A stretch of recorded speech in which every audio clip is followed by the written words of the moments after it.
लड़की बाथरूम से बाहर निकली तो वह स्तब्ध रह गई, क्योंकि उसके कमरे में चोर चोरी कर रहा था। वह इतनी डर गई कि उसका दिमाग खाली हो गया। चोर ने खतरनाक नजरों से उसे चेतावनी दी कि वह कोई गलत हरकत न करे। लड़की बहुत डर गई थी। उसने अनजाने में आधा खुला दरवाजा देखा, लेकिन उसकी यह हरकत चोर से छुपी नहीं रही। लड़की दरवाजे की ओर भागकर जान बचाने लगी, लेकिन चोर ने झटके में रास्ता रोक लिया। लड़की घबरा गई और पीछे हटने लगी। थोड़ी देर में वह सोफे के पास पहुंची। उसके पैर कांपने लगे और वह बैठ गई।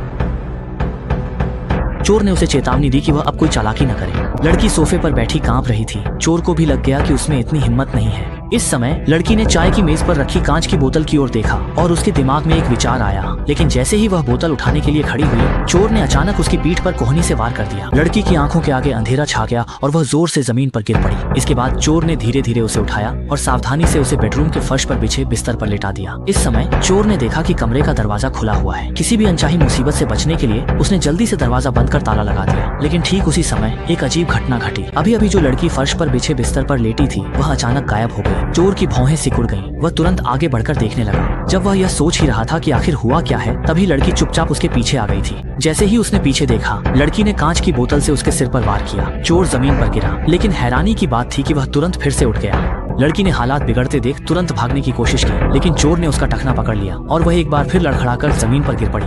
इस समय चोर पूरी तरह गुस्से में था। वह उठकर धीरे धीरे लड़की की ओर बढ़ा। लड़की पेट पकड़कर दर्द में थी। चोर नीचे झुका, दायां हाथ बढ़ाकर लड़की को पलटा, फिर बिना झिझक मास्क उतार दिया, जिससे उसका डरावना असली चेहरा दिखा। लड़की जमीन पर लेटी थी और हिल नहीं रही थी। उसे लगा अब वह मुसीबत में है, लेकिन अचानक उसके चेहरे का भाव बदला और उसने चोर पर मिर्ची स्प्रे कर दिया। चोर दर्द से चेहरा ढकने लगा। वह आंखें नहीं खोल पा रहा था। लड़की ने मौके का फायदा उठाया, शांत भाव से उठी और बिना घबराहट उसकी ओर बढ़ी। उसने दोनों हाथों से उसका गला पकड़ा और उस पर जबरदस्त हमला किया। चोर दर्द से तड़पते हुए आंखें उलटने लगा, लेकिन लड़की के पास यह हथियार आया कहां से? असल में जब चोर ने उसे गिराया, उसने तौलिए के अंदर से जेब में रखा मिर्ची स्प्रे निकाल लिया था। इस वक्त चोर पिटा था और बिस्तर पर कराह रहा था। उसके पास जवाब नहीं था। लड़की ने हाथ सीने पर बांधे और विजयी मुस्कान के साथ खड़ी थी।